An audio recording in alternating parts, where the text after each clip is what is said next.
الحمد لله وكفى وسلام على عباده الذين اصطفى.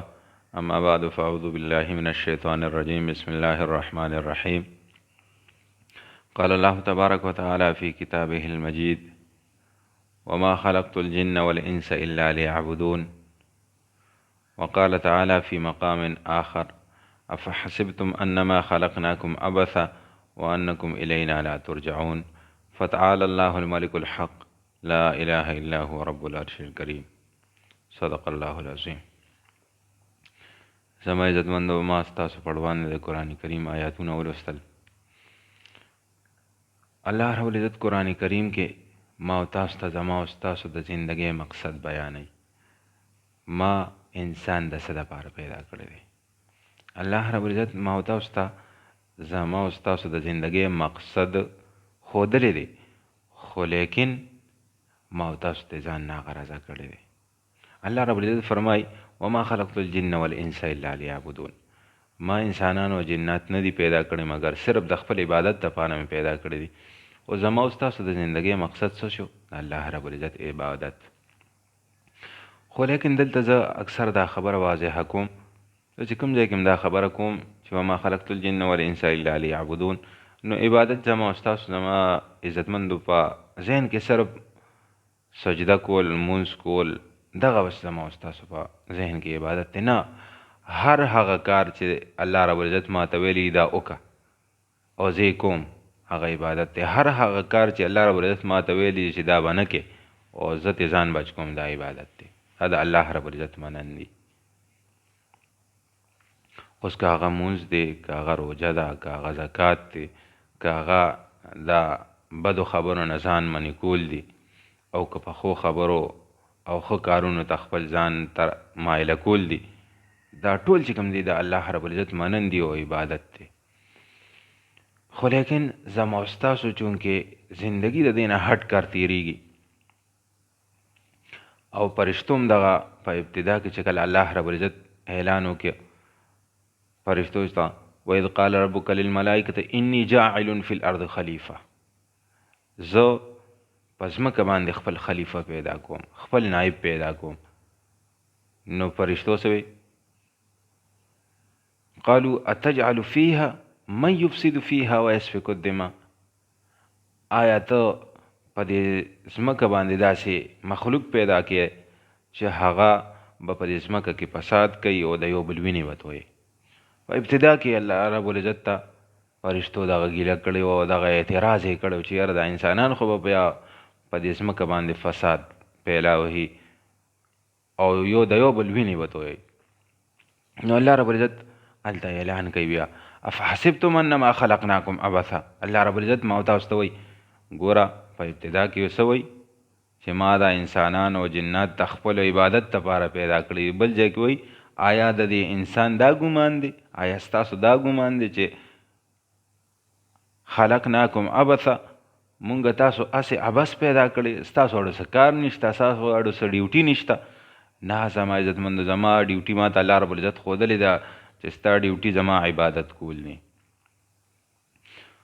او دویمه خبره الله رب العزت د هغې نه هم لویه کوي: وانکم الینا لا ترجعون.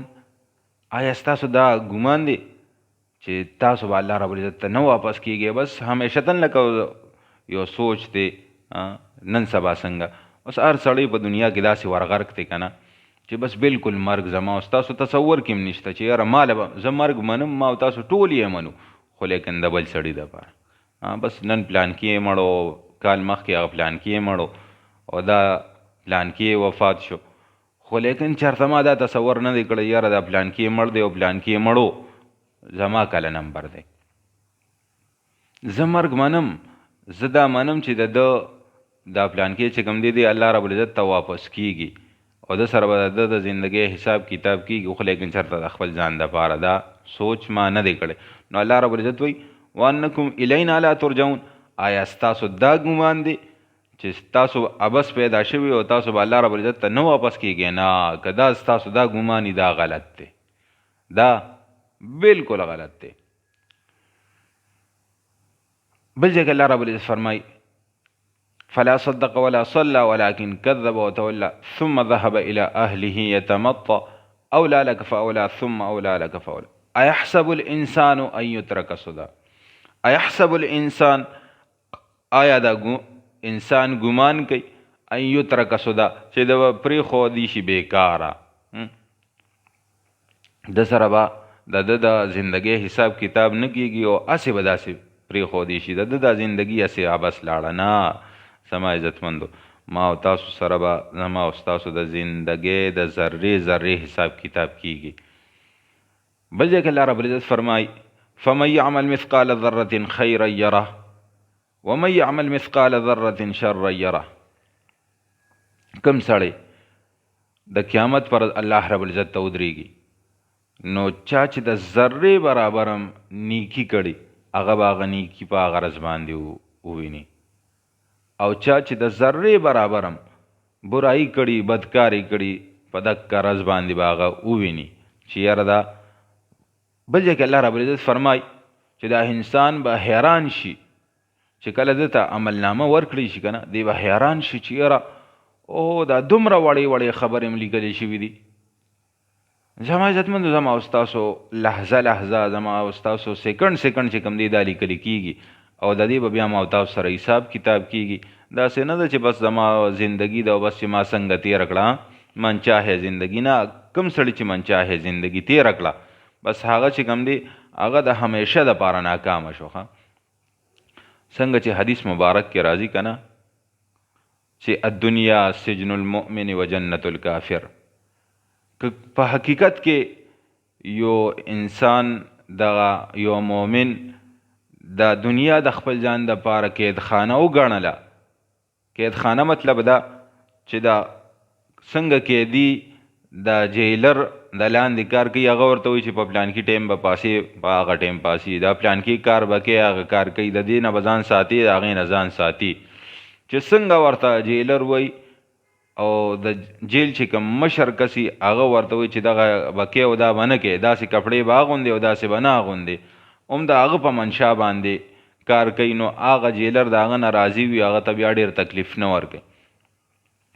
او چې د هغه د منشا نه خلاف زندگی تیری نو دغه بیا په وړه وړه خبره باندې تنګي. نن سبا ما او تاسو تنګ ځکه یو، نن سبا زما او تاسو زندگی ځکه خرابه ده، ځکه پریشانه یو چې ما او تاسو د الله رب العزت منونه. ما ته الله رب العزت یو څه وایي او زما خواهش بل څه وایي. زه خواهش پسې منډه وام خو الله رب العزت مې هېر کړی دی. که کله ما ومنل چې او یاره دا یو دانشور یو عجیبه خبره لیکي، یو دانشور لیکلی دی، وی کله چې یو وړوکي یو کس وړوکي که نه، نو هغه ته د مور پلار هر یوه خبره چې کوم دی دا ډېره بده لګي، یاره مړه دا به را باندې پلانکي زیاتې کوي او د دې نه مې سا راته وایي چې دا به کوې او دا به نه کوې او په پلانکي ټایم به پاسې او پلانکي ټایم ته به کور ته راځې، بهر به نه ګرځې. دا ورته ټول چې کوم دی دا پابندۍ ورته په ځان باندې ظلم ښکاري. خو لیکن څومره څومره چې کله دی بلوغت ته نږدې کېږي، بالغ کېږي او عقل یې کار شروع کوي، نو دی یو زما مور او پلار چې کوم دی زما دپاره هر یوه خبره چې کوم دا زما د فایدې دپاره کړې ده، دا د فایدې نه ډکه وه. نو زمونږ د زندګي چې کوم ده دا د ماشوموالي په شانتې ده. ما او تاسو دلته په خپل زندګۍ په دغه باندې په فایده باندې نه پوهېږو، فایده څه کې ده نقصان څه کې ده. الله رب العزت په هر څه باندې ښه پوهېږي چې یاره زما فایده څه کې ده او نقصان مې څه کې دی. خو لیکن چې کله د عارضي سترګې بندې شي او حقیقي سترګې وغړېږي، نو ما ته بیا اندازه وشي چې او یقینا چې هر یو کار چې په دنیا کې الله رب العزت زه منې کړی وم هغه زما د فایدې و، هر یو کار چې ما ته وی چې دا وکړه هغه زما د فایدې و. بیا خو لیکن بیا وخت تېري، لکه چې څنګه په ورګوټوالي سړی غلط وخت تېر کړي، غلط محفلونو کې کښېني، بیا وروسته سوچ کوي او دا خو مې ډېره غټه غلطي کړې ده، خو لیکن بیا هغه ټایم نی. څنګه قرآن کې راځي که نه وقد خاب من دساها قد افلح من زکاها وقد خاب من دساها. په تحقیق سره کامیاب دی هغه کس چا چې خپل ځان پاک که د ګناهونو نه او د الله رب العزت یې ومنل. وقد خاب من دساها او نامراده شو او ناکامیاب شو، برباد شو هغه سړی چا چې د خپل خواهشاتو مطابق زندگی تیر کړه. او په دس اصل کې په دغه کې په ځمکه کې ننوتو ته وي. ځان یې ور ومنډه دغه چکړو کو دغه ګندګو کې ځان ور وغورځو، نو دا سړی نامراده شو، دا برباد شو. نن سبا ما او تاسو د بربادۍ چغې وو، د بربادۍ چغې وو، یاره بېچیني ده، بې سکوني ده، دا پلان کې کار داسې وشو، دا داسې وشو. خو لیکن چېرته مې دا سوچ نه دی کړی دا د څه د وجې کېږي، دا کېږي اخر د څه د وجې. ما چېرته دا سوچ کړی چې زه د الله رب العزت نافرماني ګوره زه سهار پاسم که نه، سهار الله رب العزت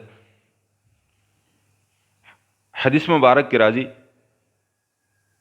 چې النوم کالموت، دا خوب چې کوم دی دا په شانتې د مرګ دی. لکه څنګه سړی چې مړ شي بیا په څه باندې هم نه پوهېږي، نو کوم سړی چې اوده شي که نه بیا ته دې سره د کټه وتښته بل ځای ته یوسه، هغه ته پته نه لګي چې څه حالات مې څه دي، پته ورته نه لګي. نو مونږ لکه هسې هغه عارضي مرګ ته تلي یو، بیا الله رب العزت ماله زندګي راکړه، زه بیا راپاڅېدم، ما په دې باندې شکریا نه ده ادا کړې چې یاره الله رب العزت زه چې د شپې سملاستم بالکل روغ رمټ سالم او سحر وختي بیا که شانتې الله رب العزت راپاڅولم. ګوره ما چېرته دا تصور نه دی کړی چې ګوره ډېر خلک داسې د شپې وده شي، خو لیکن سارې بیا راپاڅېدل نصیب کې نه مړی. او مال الله رب العزت یو بل چانس راکړه. ګوره زمونږ تبلیغیان ملګري یو ډېره زبردسته خبره کوي ښه، وی جب تک سانس ہے تب تک چانس ہے. چې ما زما کله پورې دا صاحب بر ښکته کېږي تر دغې پورې ما سره یو موقع شته د الله رب العزت راضي کول. خو لیکن چې کله بس دا ودرېده بس خبره ختم ده. ګورې ښه ما چېرته په دې باندې سوچ کړی دی زما دا ساه چلیږي ځي او راځي، دا څوک چلی او دې ته دغې رب ته به زه ودرېږم. ما یو شته یو قادر مطلق داسې شته په هر څیز باندې قادر دی، هغه ته به زه یو ورځ ودرېږم او بیا به زما نه د پوښتنه کوي، بیا به زما څه حالي. نه زما نن سبا زما بس دنیا هر څه هر څه دي، الله رب العزت ما هېر کړی دی. زمونږ معیشت په دې وجه تنګ دی، ما الله رب العزت هېر کړی دی. ګوره الله رب العزت قرآن کریم کې فرمایي ومن اعرض عن ذکری فإن له معیشة ضنقا. څوک چې زما د ذکر نه اعراض وکړي، مخ ته واړی، مطلب د قرآن نه مخ واړی، د قرآن د احکاماتو نه مخ واړی، فإن له معیشة ضنقا، نو دته به زه دا ژوند ضنقا تریخ به کم ورته، په ده باندې به دا ژوند را تنګ کم، دی به د ژوند هغه سکون نه محرومه کوم. نن سبا ما او تاسو هر طرف ته ګورو بېچیني دی، بې سکوني ده، خو لیکن چېرته چا دا ونه وي چې یاره زما زندګۍ کې دین څومره دی، زه د الله رب العزت په احکاماتو باندې څومره عمل کوم. که زما او ستاسو ذهن دغې ته جوړ شو چې زه د الله رب العزت په احکاماتو باندې زما زندګي راشي، زه راشم، نو بیا دا زندګي پرسکون کېدی شي. او یو خبره بله چې نن سبا ګوره د الله رب العزت په هره خبره باندې مونږ نافرمانی کوو، خو لیکن د مونځ باره کې راځي که نه. اکثر د مونږ تبلیغیان ملګري فضایل د مونځ کې اکثر بیانوي چې کوم سړي ته 15 وخته مونځ دا پابندۍ سره کوي که نه، د هغه ته 15 انعامه میلاویږي. یو په دې دنیا کې هغه څه دی د رزق فراخي ده. او نن سبا ګورې که ما او تاسو وګورو که نه د رزق د فراخۍ دپاره زه هر قسمه دغه ته تیار یم، مشکلاتو ته هر قسمه سخته برداشت کوم، خو لیکن دې ته نه یم تیار چې 15 وخته جومات ته راشم او الله رب العزت ته سر ټیټ کړم، الله رب العزت ته ودرېږم او د الله رب العزت نه وغواړم. هر څیز ته تیار یم، خو لیکن دغې ته تیار نه یم، ځکه چې دا زما د خواهش خلاف دی. زما خواهش، زما نفس دا نه غواړي چې یاره زه راشم. که چېرته ما په دې خپل نفس باندې دومره محنت وکړو او زه دې مې دې ته جوړ کړه چې زه به 15 وخته الله رب العزت ته ودرېږم، زه به د الله رب العزت نه غواړم، نو زما زندګي چې کوم دی دا به انتهایي بهترین وي، دا به ډېره ښکلي، دا به زبردست وي او زما نه به الله رب العزت راضي. او دویم زما عزتمندو ما او تاسو اکثر اورو د علماو حضراتو نه چې د قبر عذاب انتهایي زیات سخت. یو حدیث مبارک کې راځي کوم سړی چې منچاهې زندگی تیروي زه لګیا وختي داسې په دغه خبره باندې یم چې یاره دا خپل خواهشات چې کوم دي دا قربانول دي د الله رب العزت رضا طرف ته راتلل دي د الله رب العزت احکاماتو طرف ته راتلل دي دا خبرې اصل مقصد مې دغه دی زما عزتمندو حدیث مبارک کې راځي کم سړی چې منچاهې زندگی تیره کړې په دې دنیا کې صرف خپل خواهشاتو ته کتلي د الله رب العزت احکامات یې دا یو طرف ته غورځولي که د خواهشاتو مطابق وي د الله رب العزت احکامات نو ټیک د بیا په عمل کوم او کني نو بس بیا د خپل کار کوي بیا زما دین سره څه کار نشته حدیث مبارک کې راځي چې کوم سړی منچاهې زندگی تیره کړي نبی علیه صلات وسلام فرمای وی کله چې دې قبر کې کېښودی شي نو دغه ځمکه ورته ګویا شي دا ورته خبره کوي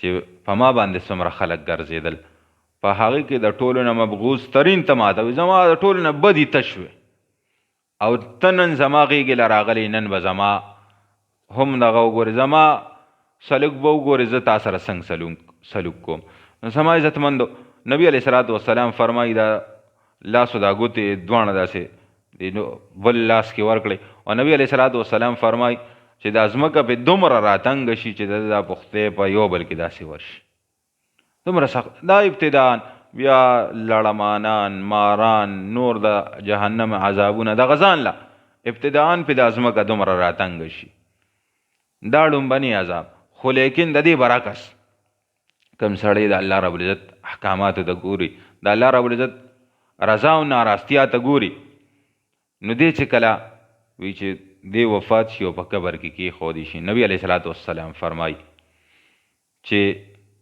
دا ځمکه ورته ګویا شي دا ځمکه ورسره خبرې شروع کړي ورته وایي په ما چې څومره خلک ګرځېده په دې کې د ټولو نه محبوب ترین ته ماته وې ښه زما د ټولو نه خوښ انسان ته وې ته نن زما غېږې له راغلې نن به زما سلوک وګورې زه تا سره څنګه سلوک کوم نبی علیه صلات وسلام فرمایي چې دا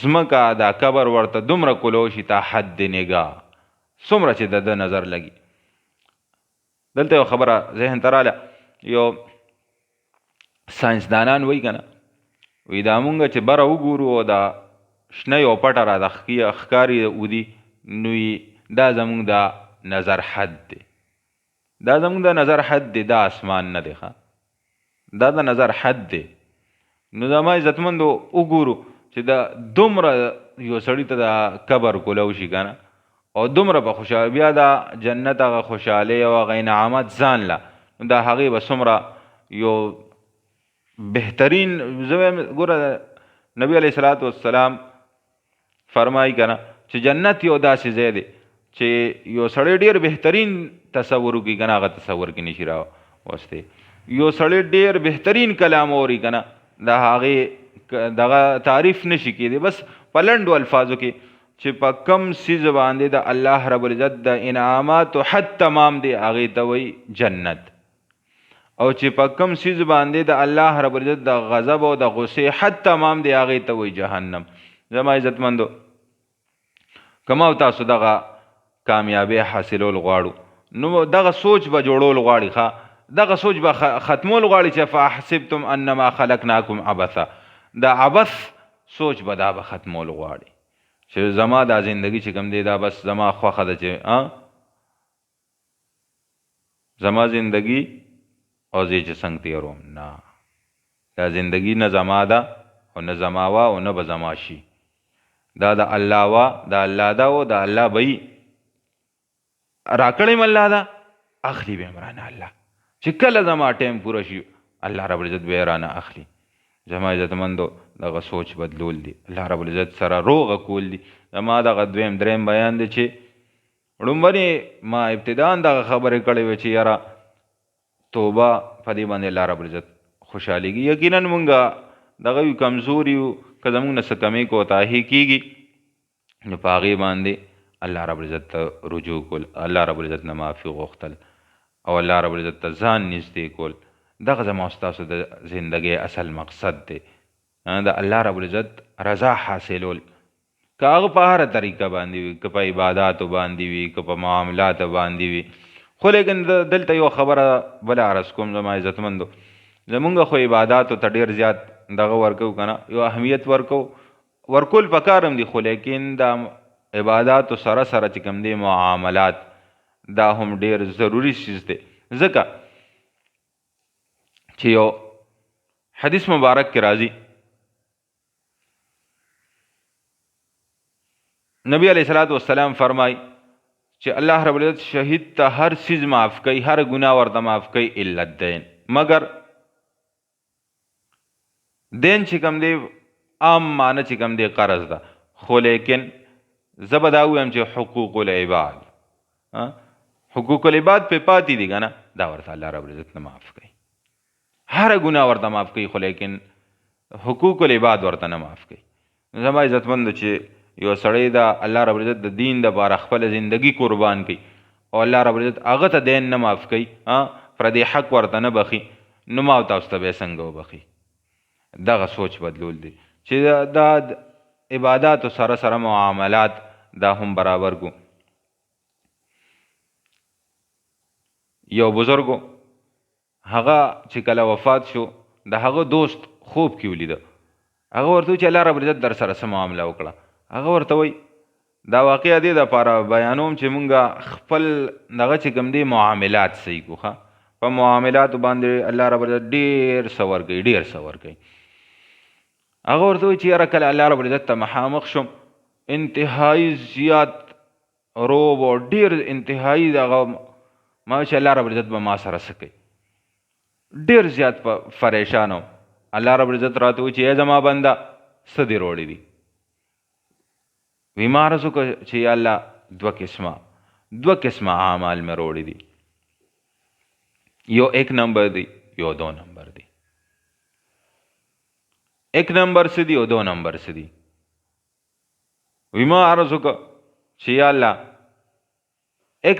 2 نمبر معاملات دا دي چې ما په عباداتو کې ډېر زیات کوشش وکړه چې ستا حق څنګه دی که نه هغه شان ستا عبادت وکړم، خو لیکن چېرته مې ونه کړه، چېرته مې هغه شانته عبادت ونه کړه چې څنګه ستا شان سره ښایي. عباداتو کې مې ټول عبادتونه 2 نمبر روړي دي، او 1 نمبر اعمال مې هغه دي چې ستا بندګانو سره زما څومره معاملات و هغې کې مې کوشش کړی چې زه 1 نمبر ته لاړ شم. معاملات میں 1 نمبر روڑی دی، عبادات میں ټول 2 نمبر دی.